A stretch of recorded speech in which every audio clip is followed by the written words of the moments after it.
Dios le bendiga a cada uno de ustedes. Dios te bendiga, Ayrton, ¿cómo estás? Dios te bendiga, Tania, Dios bendiga a todos los amigos y hermanos de Betel Televisión. Bienvenidos a su programa Fundamentos. Hoy, un programa más, Tania. Así es, Ayrton. Continuamos con la serie El Estudio de Dios, la Teología, pero esta vez con la primera entrega de la Trinidad de Dios. Es por ello, pues, que invitamos a todos ustedes a que estén muy atentos, compartan esta transmisión con sus amigos, porque hoy aquí estamos con los pastores y maestros del Seminario Bíblico Elim. Si ustedes quieren conocer más acerca de todos los cursos y todos los programas que ellos vienen desarrollando, aquí abajo aparecerá el link para que ustedes tengan todos los detalles. Así es, Ayrton. Así que ya comenzamos y le damos base a nuestra amada amiga Cecia. Dios te bendiga. Dios les bendiga, amigos, y Dios bendiga a toda la audiencia. Pues ya nos encontramos con los maestros del Seminario Bíblico Elim. Pastor Juan Carlos, bienvenido a un programa más. Hermana Cecia, Dios te bendiga. Hermano Ayrton, Dios te bendiga. Hermana Tania, Dios te bendiga. Al pastor Dickinson también, que Dios le bendiga. Y Dios bendiga a todos los amados hermanos de su programa Fundamentos, que sale por Betel Televisión. Bueno, es un gozo estar aquí y tocar este tema también tan importante como es la Trinidad, ¿no? Este nombre Trinidad es verdad que no está en la Biblia de una manera directa, como tampoco está la palabra Biblia. La Biblia, ese nombre no está en las Escrituras, pero hermanos, sabemos que la Biblia es la palabra de Dios, y así también esta palabra está, Trinidad, que habla de lo que es nuestro Dios, su naturaleza, su deidad, ¿no? Un Dios en tres personas. Así es, y hoy vamos a estar tocando pues todos estos temas al respecto, pero también hoy nos acompaña nuestro amado pastor Dickinson. Pastor, bienvenido, Dios le bendiga. Bien, gracias. Muchas bendiciones, en especial para nuestro amado pastor Juan Carly y a cada uno de ustedes también. Que el Señor les bendiga y a todos los que nos están viendo en este momento. Y efectivamente este tema va a ser de mucha bendición y edificación también para todos los que están viéndonos en esta hora. Así es, sabemos que el tema va a ser muy edificante. Pastor Juan Carly, como usted lo mencionó, la palabra Trinidad como tal no está en la Biblia. Entonces, ¿de dónde nace esta palabra Trinidad? Bueno, esta palabra se utiliza primero históricamente. La iglesia siempre en el Nuevo Testamento, ya bajo una revelación propia de Dios, o por así decirlo, casi completa, porque todavía con referencia a la segunda venida del Señor sería prácticamente completa, pero esta revelación se manifiesta a través de nuestro Señor Jesucristo. Por ejemplo, en el bautismo de Jesús vemos precisamente a Dios, pero manifestado en tres personas. Es el Padre el que habla y le dice: este es mi Hijo amado en el cual tengo complacencia. Jesús está ahí siendo bautizado y vemos que el Espíritu Santo desciende sobre él en forma de paloma, y esto fue lo que la iglesia entendió. Por eso en el libro de Pablo, escribiendo a la iglesia de Corintios, él, dentro de los saludos, utiliza un saludo que se utilizaba ya, miren, en el tiempo de Pablo, para reconocer la Trinidad como tal. Tal vez no era una doctrina definida como tal en los tiempos de los apóstoles, pero ya estaba la idea, ¿no? La noción. Por eso quiero leer lo que dice 2 de Corintios, en el capítulo 13, verso 14. Pablo dice: la gracia del Señor Jesucristo, el amor de Dios y la comunión del Espíritu Santo sean con todos vosotros. Amén. Esta salutación era prácticamente una salutación que ya se manejaba en los tiempos de la iglesia, y como doctrina Trinidad no estaba todavía, pero ya estaba la forma como ellos podían entender en esa revelación casi completa, ¿no? Casi digo porque, como decía anteriormente, la venida del Señor en su segunda venida sería la revelación prácticamente completa de todo el plan y el propósito de Dios en la Biblia. Entonces, basado en eso, históricamente el primero que menciona el término como tal, o la idea, nace ya prácticamente con este hombre allá en Cartago, ¿no? Que es un discípulo de la iglesia, sería latina, que él comienza a tener este término, y ya con Agustín se hace más fuerte, ¿no? Se hace fuerte de que la iglesia tiene que comenzar a manejar esta nomenclatura, y que toma mayor fuerza en el primer concilio de la iglesia, que se da en el 325, en el concilio de Nicea, que fue el primer concilio, o por así decirlo, el segundo concilio. Acuérdense que el primero fue en Jerusalén en el año 50 después de Cristo. Este sería el primer concilio como parte del imperio, ¿no?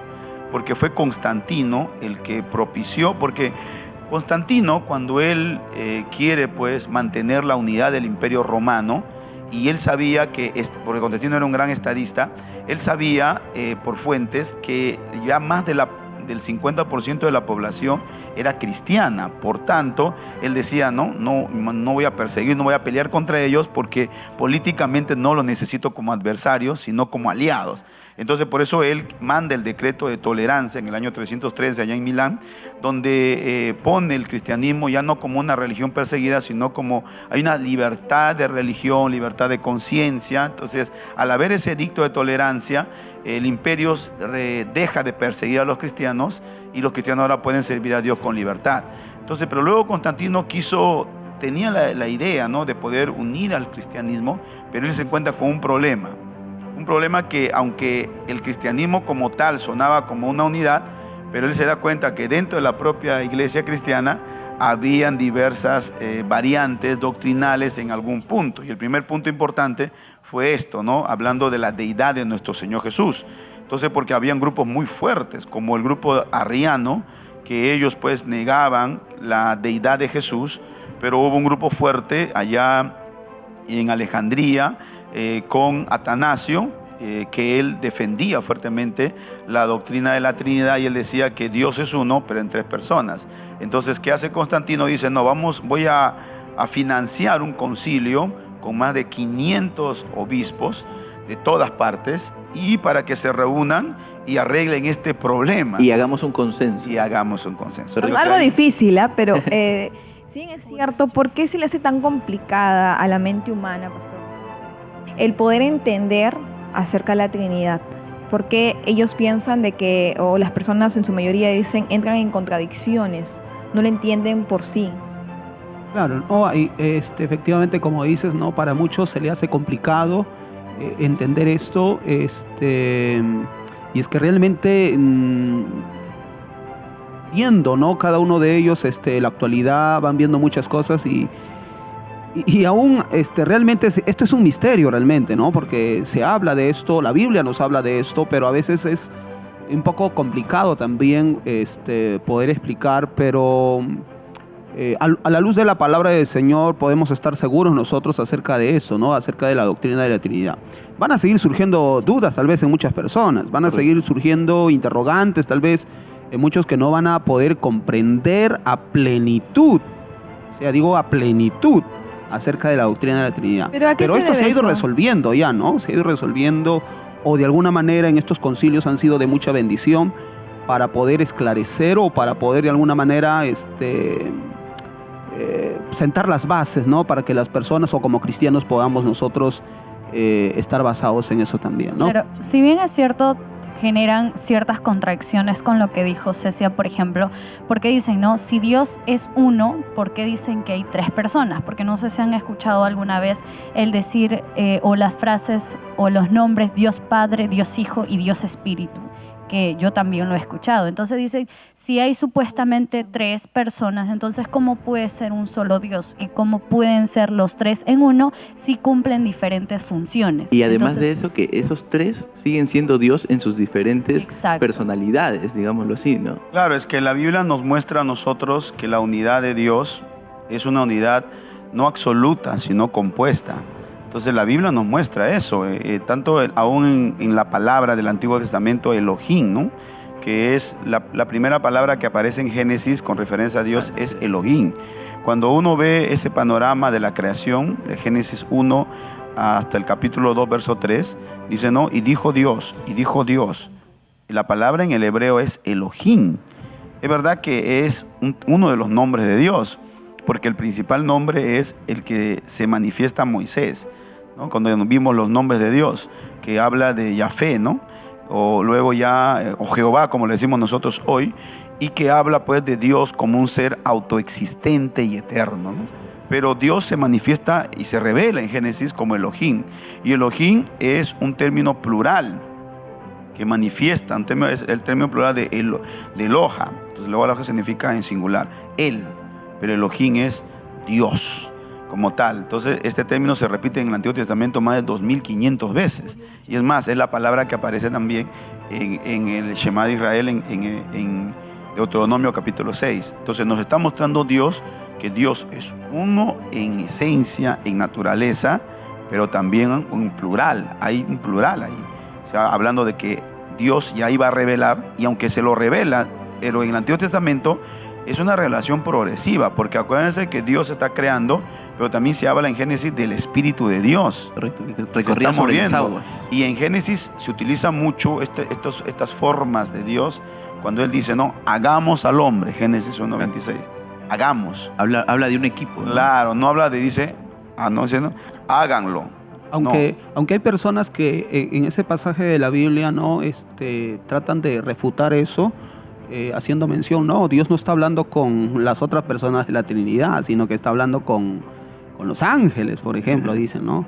Son los ángeles que están diciendo ¿Por qué no hagamos. podría ser? ¿Qué texto tendríamos para poder fundamentar que no eran los ángeles? Claro, en realidad no podrían ser los ángeles, porque no somos hechos nosotros a imagen y semejanza de los ángeles, sino a Dios. Más bien los ángeles han sido creados, ¿no? Pero qué bueno que digamos estas cosas, porque hay mucha gente que dice que en la referencia bíblica del Antiguo Testamento no existe la Trinidad. No se refleja a Dios como un Dios trino.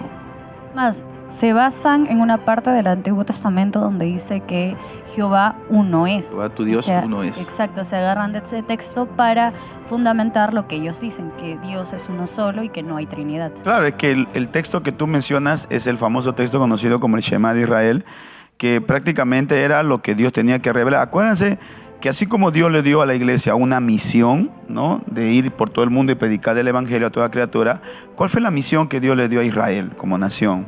Que ellos revelasen al mundo la existencia de un solo Dios. ¿Por qué? Porque desde la dispersión de las naciones en la Torre de Babel, el hombre se rebeló contra Dios. Entonces el hombre creó muchos dioses, entró el politeísmo. Es más, algunos comenzaron ni siquiera a crear dioses y poner dioses, sino que ya a la propia naturaleza le quisieron dioses, se llama el panteísmo. Entonces decían, no, hay una emanación, cada uno es Dios. El sol es un Dios, la tierra es un Dios, el agua es un Dios, el árbol es un Dios. No, ese es el panteísmo. Entonces, ante ese desvío de la revelación de Dios, entonces el Señor ahora elige a Israel y le da esa comisión. O sea, le dice, tú vas a revelar que solo hay un solo Dios. Por eso lo vuelve a resaltar, porque Deuteronomio no es otra cosa que la repetición de la ley que Dios ya le había dado. O sea, Moisés, lo primero que Dios le dice a Moisés, repítelo porque eso es la misión. Ustedes tienen que hacer conocer a las otras naciones que hay un solo Dios. Y eso es correcto. Nosotros también creemos lo mismo. Nosotros creemos que hay un solo Dios.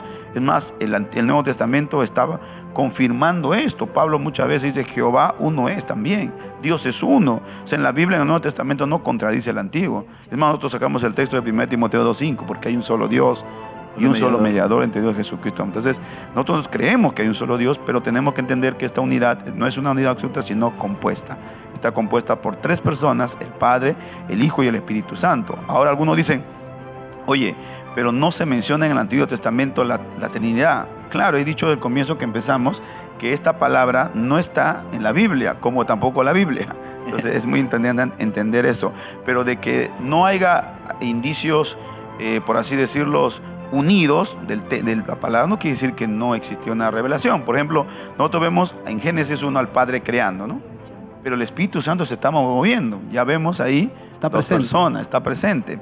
Ahora bien, cuando nosotros, por ejemplo, vemos si en el Antiguo Testamento estaba el Señor, claro que sí, muchas profecías con referencia a Él. Ahí viene a calzar los tipos de Cristo en el Antiguo Claro Testamento. que sí, es exacto, esos son los tipos de Cristo. Por ejemplo, en Isaías, capítulo 35, cuando dice Dios, yo mismo vendré y os salvaré. Si sería el Padre, hubiera venido el Padre, pero no vino el Padre. ¿Quién vino a salvarnos? El Hijo. Ahora, los judíos tenían una cierta noción de esto, porque, por ejemplo, cuando Jesús va y levanta al paralítico, ¿se acuerdan? Y Jesús le dice, ¿no? Hijo, tus pecados te son perdonados. Entonces ellos, los fariseos que estaban ahí, se molestan.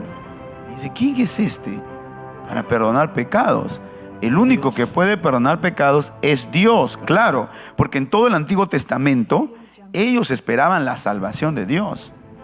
Acuérdate lo que dice Isaías, yo mismo vendré y os salvaré.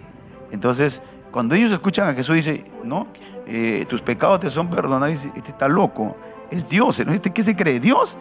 Entonces Jesús les dice, les demuestra, dice, para que sepan, dice, ¿qué es más fácil decir a este paralítico? Tus pecados te son perdonados, o levántate todo, toma tu lecho y vete. Era lo más fácil. Lo más fácil era decir esa palabra que hacer ese milagro, pero Él va más allá. Jesús dice, para que vean que yo soy, porque el Salvador también no solo vendría a salvar, sino a sanar y a hacer milagros. Entonces Él le dice, ¿no?, al paralítico, hijo, a ti te digo, levántate, y va y se levanta delante de todos, como diciendo, yo soy. El Salvador de Isaías soy yo. Ya vine a salvar y aquí está la evidencia. Sano y hago milagros. Sana y salvo. Exacto. Entonces ellos se quedaron así y por eso que el pueblo se alegró. Entonces esto nos muestra a nosotros que en esas tipologías del Antiguo Testamento, más que todo proféticas, nos muestra que Jesús está presente. Él es el Logos de Dios, es el Verbo eterno. En esa prefigura profética está Jesús en el Antiguo Testamento. Lo que pasa es que hay gente que no quiere ver, pero es real. Está el Padre ahí creando, el Hijo, el Espíritu moviéndose. Y es más, no solamente vemos cuando el Espíritu Santo también actuando. Acuérdate cuando llenó a Saúl, llenó al mismo David. O sea, el Espíritu Santo también se movía. Claro. Y Jesús, en un anticipo prefigurado, profético, estaba presente. Claro. Algunos piensan con respecto del Espíritu Santo que estás mencionando, que el Espíritu Santo solo actuó en el Nuevo Testamento, recién en el día de Pentecostés, ¿no? Pero en realidad el Espíritu Santo, como hace mención, ¿no?, ya ha estado desde un principio de la creación, porque estaban presentes en la creación las tres personas de la Trinidad, ¿no? Ya quizás más adelante veremos cómo aún en el Nuevo Testamento nos hace mención acerca de Cristo, ¿no?, presente también en la creación de todas las cosas. Y a pesar de que cada uno tiene su propia, o vamos a decirle, función, que el Padre crea, el Hijo redime y el Espíritu Santo se mueve, o eso quiere decir que cuando actúa uno, actúan los tres como tal, siendo uno solo. Claro que sí, están interrelacionados. Eso es lo más grande de la Trinidad, porque Dios es uno y es uno y completamente en todo, en propósitos, en orden, en obra. Por eso que cuando tú mencionabas anteriormente, cuando la gente dice, ¿no?, Dios Padre, Dios Hijo, Dios Espíritu Santo, eso era la forma en que precisamente estos concilios determinaron a través de su ley que Dios es uno, el Padre, el Hijo, el Espíritu Santo, y lo llaman tanto en el concilio de Nicea como en el concilio los diferentes concilios de Éfeso, Constantinopla, ¿no?, Calcedonia. Entonces, que fue el que ya determinó completamente, porque el concilio de Nicea, lo que se unen es para ver la deidad de Jesús. Todavía no la del Espíritu Santo, no había controversia. La primera controversia que hubo era con referencia a que si Jesús era Dios, o era un ser creado, o era Dios. Ahora, esto no viene del concilio de Nicea 325 después de Cristo. Y a esto ya subieron desde el tiempo de la iglesia. Cuando Pablo reúne, por ejemplo, en Hechos capítulo 20, y él reúne a los ancianos de Éfeso, ¿no?, de Mileto, él les advierte, ¿no?, que iban a levantarse, le dice, no, cuidar de la iglesia, la grey del Señor, porque se levantarán de entre vosotros lobos rapaces que querrán destruir a la iglesia. Entonces, de vosotros mismos. Y efectivamente eso se vio en el siglo II y en el siglo III. Se levantaron grupos a negar efectivamente esto, ¿no?, la divinidad de Jesús, la divinidad del Espíritu Santo. Y hubieron grupos que fueron fuertes en esto. Es más, hubo corrientes como el monarquinismo, que es una corriente fuerte. Y monarquinismo significa un pensamiento ideológico. ¿Cuál es el pensamiento de ellos? Su nombre dice monarquinismo, ¿por qué? Porque era un movimiento ideológico. Y mono significa uno. Arquianismo, principio. Ellos tenían como principio que Dios es uno solo, pero también es una sola persona. Que no hay dos ni tres personas. Y en ese segundo punto diferimos. Claro, ¿no? Entonces ahí es una cosa importante entender. Ahora, dentro del mismo monarquianismo, dentro de esta corriente o movimiento ideológico religioso que negaban la deidad de Dios, de Jesús más que todo y del Espíritu Santo, hubieron también divisiones. Por ejemplo, hubo grupos como los monarquinianos dinámicos que pertenecían a la iglesia de Antioquía, prácticamente con Pablo de Samosata, y ellos decían, por ejemplo,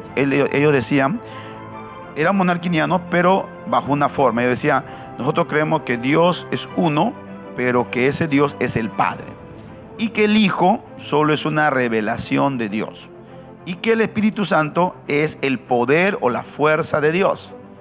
Nada más. Es como los testigos de Jehová hoy día, ¿no?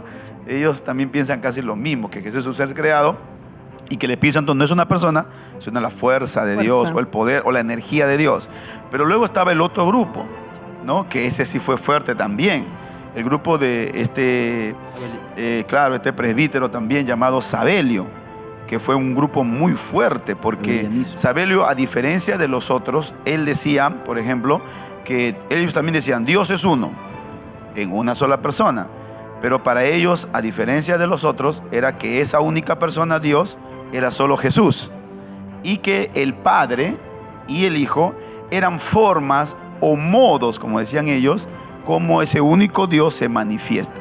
O sea, a diferencia de los otros, decían que Dios es el Padre, pero ellos decían que Dios es Jesús. En otras palabras, ambas posturas estaban negando, ¿no? Completamente la Trinidad, completamente, ¿no? Ninguna de ellas estaba apoyándolas en su afán de quizás de presentar a Dios como uno, ¿no? Y aparentemente es como que sí aceptan, pero hay que ver minuciosamente. Ahora, no, es que ellos no aceptan, porque el monarquianismo era un pensamiento ideológico religioso. Acuérdate, como decía, por eso tuve que hacer el monarquianismo es una palabra compuesta, monar, uno, y quinismo, principio. O sea, ellos tenían como principio que solo hay un Dios en una sola persona. Ahora, ahí se dividían, porque unos decían que esa única persona, según lo de Pablo de Samosata, era el Padre, y lo de Sabelio, que era solo el Hijo, o sea, solo Jesús. Entonces, y aún dentro de ellos también habían otro grupo, por ejemplo, otro grupo fuerte, y es este grupo tercero, los arrianos, que fueron también precisamente este grupo que hizo que Constantino tome la iniciativa, porque eran grupos muy fuertes. Por ejemplo, el arrianismo, ellos eran unitarios, pero ellos tenían su principio de casi como lo de Pablo de Samosata, pero ellos decían, a diferencia de los otros, que decían que Jesús es una revelación, ellos decían, no, Jesús es un ser creado. El Padre es el único Dios, es la única persona, pero el Hijo es un ser creado y por eso Él se subordina, o sea, se sujeta al Padre. O sea, y Él decía, Jesús no tiene voluntad propia, Él se sujeta nada más, porque está subordinado. Entonces, de ahí nace esa corriente del subordinacionismo, que también fue una corriente eso no tiene base bíblica. Ahora, igual. Pero, pastor, lo que pasa es que ellos tratan en entender la revelación judía, de que para ellos hizo un solo Dios, una sola persona. Claro, pero acuérdense que los judíos tenían solamente una revelación progresiva, no general, y porque aparte, Jesús todavía no había venido. Y aparte, en el Nuevo Testamento vemos pues cómo Jesús se encarga de cumplir todo lo que el Padre le había encomendado. E incluso Jesús le dice, no se haga mi voluntad, sino la tuya. haga. Me acordé, era Tertuliano, el obispo de Cartago, ¿no? Tertuliano fue el primero en querer precisamente enfocar la doctrina de la Trinidad como tal. Luego Agustín, pero luego la iglesia lo afirma en Nicea. Por eso acá tenemos, por ejemplo, mira, el credo niceno, ¿no? Que es el credo que se da en el 325 después de Cristo. Dice, creemos en un Dios y en un Señor Jesucristo, el Hijo de Dios, engendrado por el Padre, luz de luces, verdadero Dios del Padre, verdadero Dios. Engendrado, no hecho, o sea, no creado, siendo de una sustancia con el Padre, y creemos en el Santo Espíritu, quien es el Señor y el dador de la vida, que procede del Padre, quien con el Padre e Hijo es alabado y glorificado, quien habló por los profetas, ¿no? Y luego, esto también, en el Concilio de Nicea, se llega a la conclusión que Jesús es Dios. Y luego ya en los siguientes concilios, como de Éfeso, de Constantinopla, tocan temas del Espíritu Santo, que también es un Dios. Pero el concilio general, que ya implica todo, ¿no? El de Calcedonia, que es donde se saca ya y se muestra que es verdad que Dios es uno en esencia, en sustancia, la homeosis, la sustancia de Dios, pero que está en tres personas, ¿no? La hipostasis. De ahí viene la unión hipostática, claro. Entonces, la unión hipostática, que es el término de entender a Dios, un solo Dios en esencia, pero en tres personas. Y ese credo calcedónico es el que se ha manejado hasta el día de hoy, y la mayoría aún después de la Reforma, por ejemplo, este grupo de Westminster, que fue un concilio también muy importante, también ratifica el credo calcedonio, que ratificaba el credo de Niceno, ¿no? Esto ya en el tiempo de la Reforma, o sea, que han ido pasando el tiempo, y ya en el tiempo de la Reforma se hizo esta confesión, ¿no? Claro, Esta entonces la confesión. iglesia lo ha asimilado. Esto fue Ahí en la es el- Reforma, entonces. Claro, empieza, o sea, la Trinidad históricamente, ¿cómo empezó? Como usted decía, ¿no? Con Tertuliano, Agustín, se comienza a tomar forma como pensamiento doctrinal ya en Nicea, con Jesús asumiendo la divinidad, luego en Éfeso y Constantinopla con el Espíritu Santo, y se define ya en Calcedonia en el 451, si no me equivoco, después de Cristo, que se define ya el credo, por así decirlo, se pone la Trinidad como un dogma de fe. Una doctrina. Claro. Que una cosa, la doctrina es la enseñanza bíblica, ¿no? El dogma de fe significa que es una doctrina asumida por todos los creyentes, pues se llama dogma de fe, porque ya no solamente lo asume un grupo, sino varios grupos como doctrina de Dios. Pero anteriormente usted dijo que habían asumido y llegado a la conclusión de que Jesucristo no era creado, sino engendrado por el Padre. ¿Cuál es la diferencia entonces entre engendrado por el Padre y creado por el Padre? Es que lo que pasa es que Jesús, al ser engendrado, habla de que tiene un contacto directo con el Padre. Solo el Padre actuó, o sea, es de la sustancia. Porque, ahora, esto no es un término que los judíos desconocían, ¿eh? Porque en el Salmo 2, miren, si vamos al Salmo 2, y qué bueno que toca ese punto, ¿no? Muy importante, para poder entender, esto es un poco ya, ¿no? teología, como lo llaman algunos, pero mire, en el Salmo 2, los salmos son libros, son poemas, ¿no? Pero el Salmo 1 y el Salmo 2 son como la introducción, es como un libro, ¿no? Tú entras y primero que ves es el prólogo, ¿no? Ya, el Salmo 1 y 2 es el prólogo de los salmos. Y el Salmo 1 muestra la importancia de la ley, ¿no? Y dice, ¿no? Y el que guarda la ley será como árbol plantado junto a corriente. Y el Salmo 2 dice, así como la ley es importante, también el Hijo, el Salvador, Dios. Y por eso el Salmo 2 habla del ungido de Dios, que no es otro que nuestro Señor Jesús. Mire, en el capítulo 2, en el verso 7, dice, yo publicaré el decreto, Jehová me ha dicho, mi hijo eres tú, yo te engendré hoy.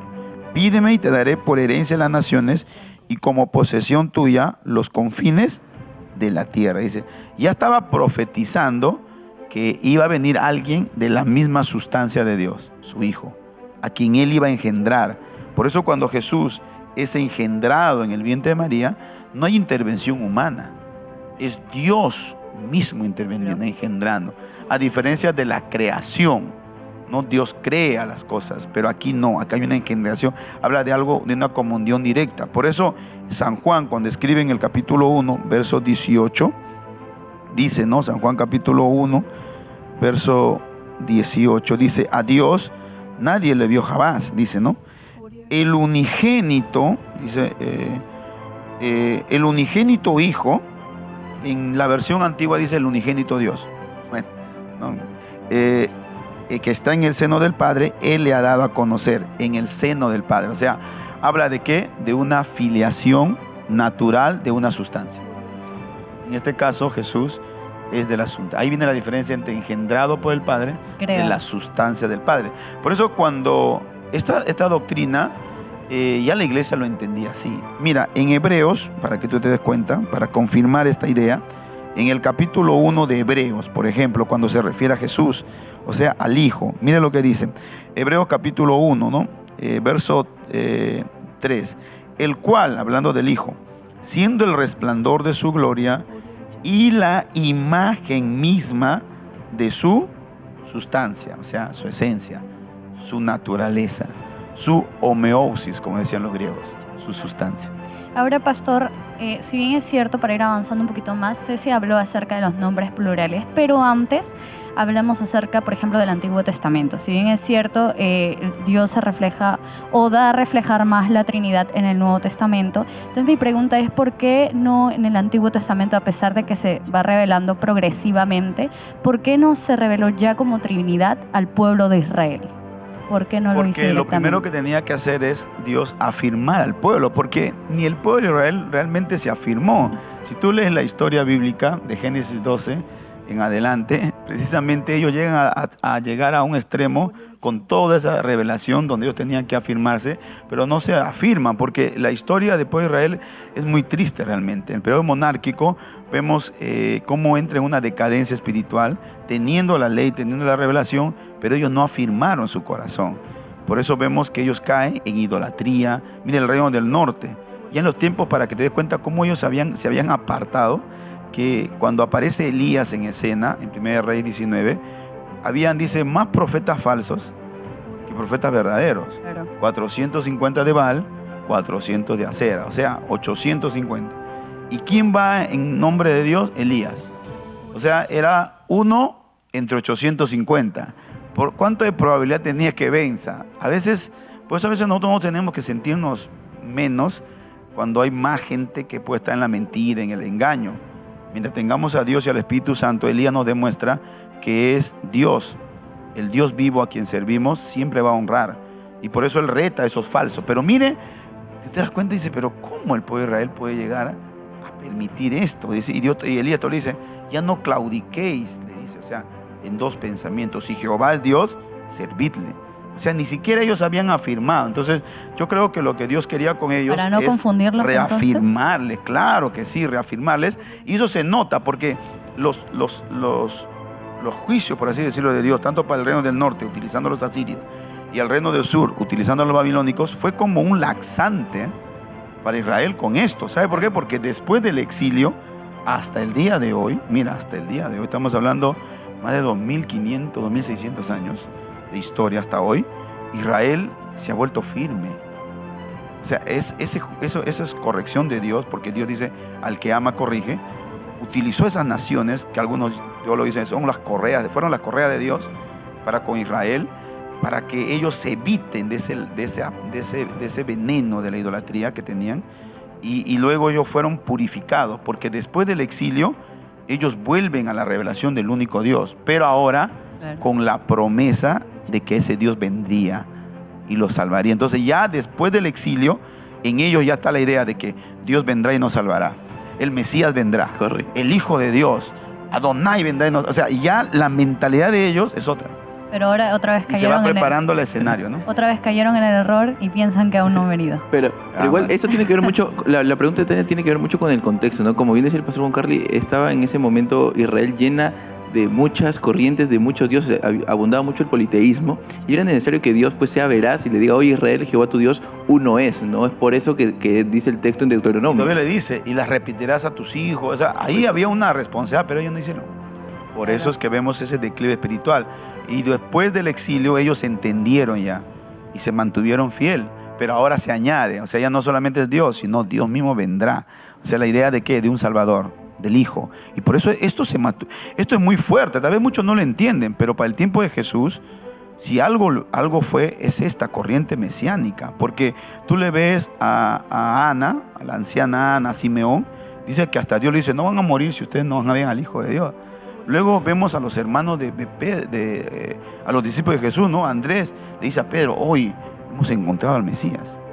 Luego le dice el Felipe a Natanael, dice, hemos encontrado al Mesías, a Jesús de Nazaret. Aunque él dice de Nazaret, pero yo lo que quiero mostrar es el trasfondo social y religioso del pueblo judío en los tiempos de Jesús, que ellos ya esperaban. Tal era así que hasta pensaban ellos que era Juan el Bautista.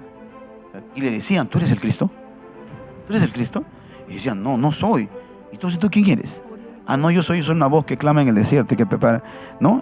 Pero el que viene detrás de mí, cuyo calzado no soy, él los bautizará con el Espíritu Santo. Él es el Cristo. O sea, pero yo voy a ese trasfondo, esa necesidad de un Salvador. Correcto. Y es más, la propia iglesia primitiva, después de que Jesús está muerto y resucitado, y se queda con ellos 40 días en Hechos, ellos también sienten lo mismo. Y le dicen, Señor, ¿restaurarás el reino de Israel en este tiempo? O sea, eso no se ha perdido, ¿te das cuenta? Entonces ya la idea se estaba, pues, por así decirlo, cocinando, ¿no? Y hasta de un el Dios día de que hoy viene. esperamos a un Salvador. Claro que sí. Claro que sí, bien. Sí es cierto, hemos ido tocando un poquito acerca de la importancia, la traducción, ¿no? Pero ahora vamos a ir avanzando. También ya hemos mencionado en programas anteriores que invitamos a que puedan dar todos los programas. Hemos tocado también los nombres plurales, que son como Elohim, Adonai, ¿no? Hemos visto esos nombres.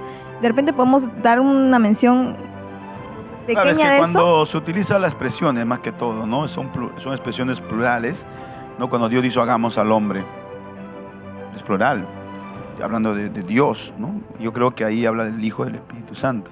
Cuando dice Dios descendamos, Todo eso, claro, en la Torre de Babel confundamos. Todos esos pasajes bíblicos ya nos están hablando justamente de no solamente que hay uno solo creando las cosas, ¿no? Como dice bien claro el pastor, esos nombres que estamos viendo, y no solo sus nombres, sino esos pasajes bíblicos que encontramos en la Biblia donde se está hablando en plural, ya nos están llamándonos a nosotros a entender que hay un Dios trino, ¿no? Un Dios verdadero. Que por lo menos actúan más o intervienen. Claro, ahí nos más. muestra que ya no era uno, o sea, Claro. como persona, ¿no? Que Dios iba a actuar de una manera en conjunto. Así es. Correcto. Ahora sí vamos a pasar también a un punto muy importante, creo que debemos de acá desmenuzar para poder entender todos juntos, y es el ángel de Jehová es llamado Dios. ¿Por qué se le llama al ángel de Jehová? No es que se le llama, hay pasajes en que se nombra bajo esa forma, pero es fácil, ¿no? Porque el ángel de Jehová, acuérdate que la palabra ángel, Hebreos 1:14 dice que los ángeles son espíritus ministradores al servicio de Dios. O sea, los ángeles son, como su nombre dice, mensajeros. En el Antiguo Testamento Dios utilizó esa forma de actuar. Dios dice, mira, Hebreos 1:1 dice que Dios, habiendo hablado muchas veces y de muchas maneras en otro tiempo a los padres por los profetas, o sea, de muchas maneras. A Adán le habló en voz audible, ¿no? A Moisés a través de una zarza. Entonces, y vemos cómo Dios actúa, algunos por sueño, otros por visiones, entonces, y a veces por ángeles también.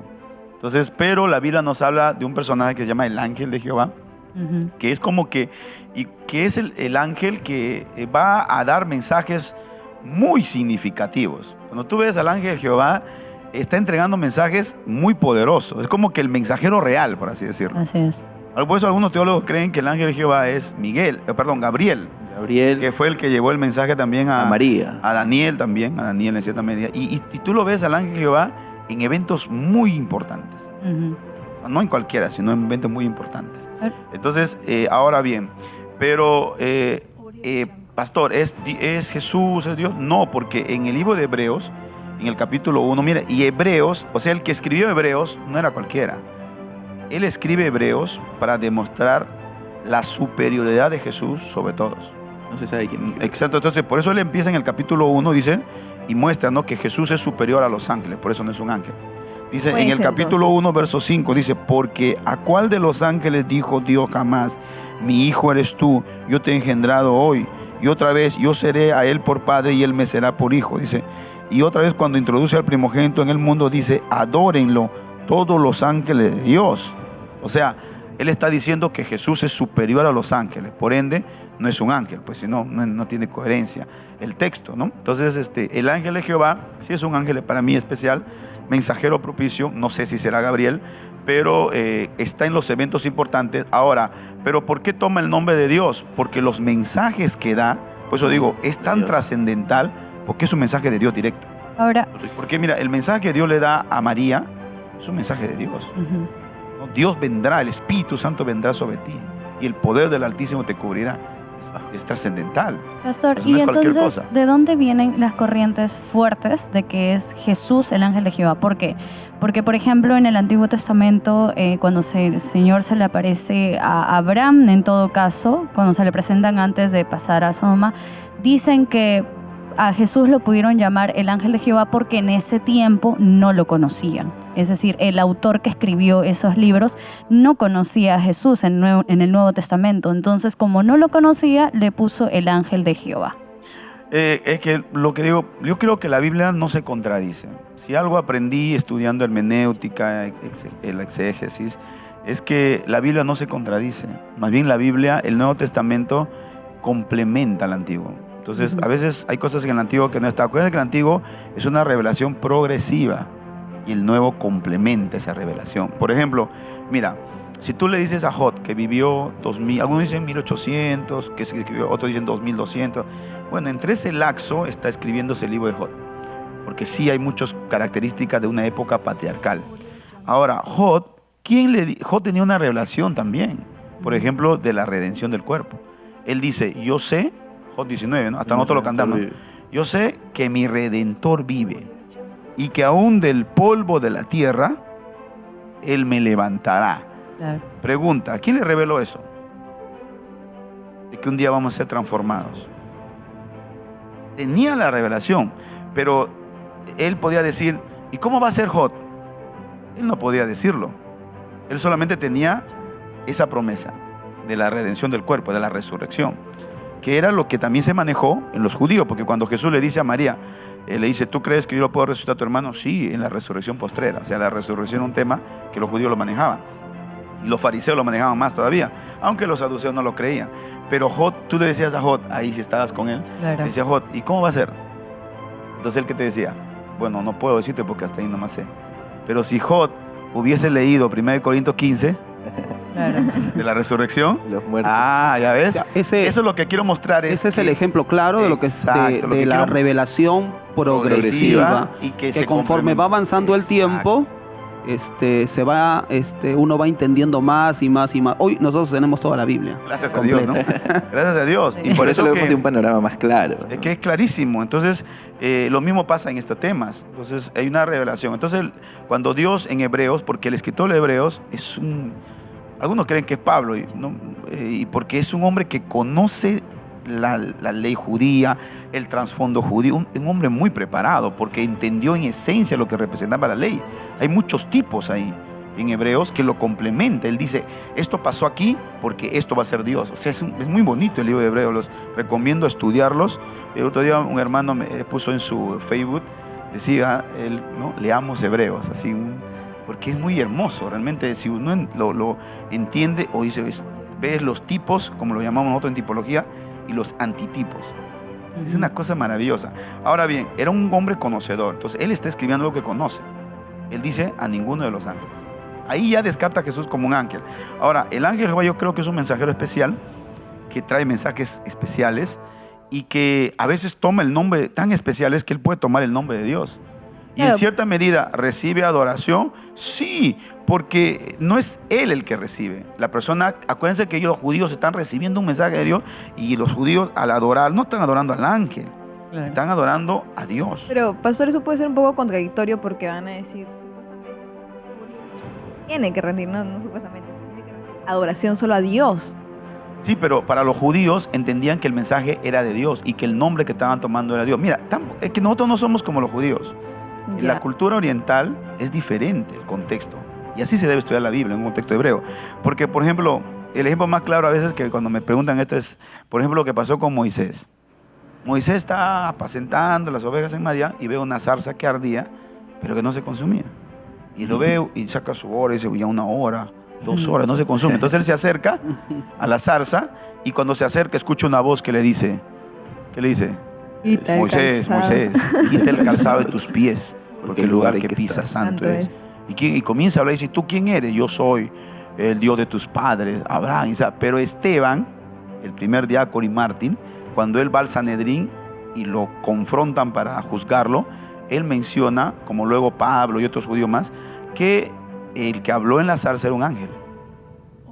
Dios está diciendo, yo soy el Dios de tus padres, Claro. yo soy el Dios de Abraham, de Isaac, pero es un ángel. Ahora también Entonces, ahora, pero escucha, mira qué alta la autoridad te dan que dice, quita el calzado de tus pies. claro, habla Porque como si fuera ahora Dios. no era el ángel, es que la presencia, el nombre de Dios para ellos era tan fuerte, tan poderoso, que ya solo al estar ese mensaje, ya representaba la presencia de Dios. Es algo muy glorioso. Por eso cuando luego le dice Dios a Moisés, ¿no? Le dice, no, ninguna figura viste cuando él se manifiesta en el Sinaí. O sea, pero estaba ahí Dios, ¿o no? Claro. La presencia. ¿Te das cuenta? O sea, esa forma de entender los judíos lo entendían. Claro, ¿Entiendes? es Entonces, un poco, sí, claro, pero es un poco complejo de repente, porque, por ejemplo, ¿qué pasa cuando se le aparece a Lot, ¿no? Dos ángeles, pero él le dice Jehová. Claro, es que ellos toman el nombre de Dios, es correcto. No hay problema en ellos, porque ellos solamente son mensajeros. Es como que, mira, ve, este ejemplo para que muchos entiendan es fácil. Para nosotros que estudiamos la teología nos es fácil, porque la estudiamos pues, con la palabra, no hacemos los textos. Es muy fácil, no es tan difícil. Por ejemplo, los reyes. Mira, los reyes antiguamente, cuando ellos, por ejemplo, iban y mandaban, ellos tenían sus mensajeros reales, los llamados heraldos. Hasta preparaban el camino de su rey. O sea, el rey cuando iba a llegar, mandaban hasta un mes antes al mensajero. Y él pregonaba, ¿no? de aquí, como lo que hizo Jonás, ¿no? De aquí a 40 días, más o menos así la idea. Pero ellos tomaban el nombre del rey. No, yo, el rey Eduardo, tal, decían. ¿Era el rey? No, era el mensajero. Pero está tomando el nombre del rey. Entonces es lo mismo. Lo tomaban en primera persona. Es que nosotros estamos sirviendo al rey de reyes y señor de señores. Correcto. Solo los reyes pueden darse esa luz y Dios mucho más. Pastor Juan Carly, usted decía algo que era muy importante, que hoy en día, junto con el pastor Dickinson, hoy en día tenemos pues la Biblia completa, hablando pues de que el Antiguo Testamento es una revelación progresiva. Hoy en día con el Nuevo Testamento se complementa esta revelación progresiva y nosotros la tenemos completa. En el libro de Primera de Juan... Casi completa en el término de la segunda venida, ¿no? De lo que va a pasar. Correcto. En Primera de Juan 2:23 específicamente dice: todo aquel que niega al Hijo tampoco tiene al Padre. El que confiesa al Hijo tiene también al Padre. O sea, esto es muy claro, ¿no? El que niega al Hijo, niega también al Padre. Entonces, ¿por qué hoy en día hay religiones que son como que solamente creen en Jesús y dejan al Padre de lado o al Espíritu Santo de lado? Si la revelación bíblica completa hasta cierto punto, como dice el pastor Juan Carly, es muy precisa y es muy clara. Claro, por ejemplo, quiero leerte cómo entendían ellos. Por ejemplo, el profeta Isaías dice, ¿no? En Isaías 7:14 dice, mira, hablando del Hijo, ¿no? Por tanto, el Señor mismo os dará señal. Aquí la Virgen concebirá y dará a luz un hijo y llamará su nombre Emmanuel. ¿Qué es Emmanuel? Dios, pero era el Hijo. Eres Dios con nosotros. Ahora, en el mismo libro de Isaías 9, dice en el verso 6, hablando del Hijo, porque un niño nos es nacido, hijo nos es dado, y el principado sobre su hombro. Y se llamará su nombre, mira, admirable, consejero, Dios fuerte, Padre eterno, príncipe de paz. O sea, es el Hijo, parte de la naturaleza de Dios, que es más claro que el agua. Entonces, cuando alguien dice, el Antiguo Testamento no habla, no, sí habla, y lo habla claro. Es más, en el libro de Miqueas, en el capítulo 5, verso 2, cuando habla, por ejemplo, del nacimiento del Hijo, es algo que solamente habla del Hijo. Mira, Miqueas 5:2 dice, mira, pero tú, Belén Efrata, pequeña para estar entre la familia de Judá, de ti me saldrá el que será Señor en Israel, y sus salidas son desde el principio, desde los días de la eternidad. O sea, ¿quién puede decir que el Hijo, sus salidas son desde los días de la eternidad? O sea, el Hijo es eterno. No es que solo Dios es eterno. ¿Te das cuenta? Porque nosotros hablamos de la naturaleza de Dios, ¿se acuerdan? ¿No? Parte de su naturaleza era la eternidad. Dios es eterno. Solo es Él eterno y nadie más. Pero acá dice que también el Hijo forma parte de eso, porque es parte de la sustancia. Ahora, todos esos pasajes bíblicos mencionados son textos proféticos, ¿no? Con respecto a Cristo, y cuando vayamos ya nosotros viendo también en el Nuevo Testamento, encontramos cada uno de estos pasajes viendo los atributos prácticamente de deidad en Jesucristo, ¿no? Jesús como Dios prácticamente, ¿no? Resulta que hay personas que no entienden o no van comprendiendo esto de la Trinidad. Les va resultando un poco difícil, complicado tal vez, ¿no? Como las preguntas que hacías de repente, ¿no? ¿Por qué? O como decía nuestro hermano también con respecto a aquel pasaje de la Biblia, ¿no? Si aquí en este pasaje habla acerca de esto, ¿por qué todavía hay religiones que niegan de repente la Trinidad, ¿no? ¿Por qué existe eso, no?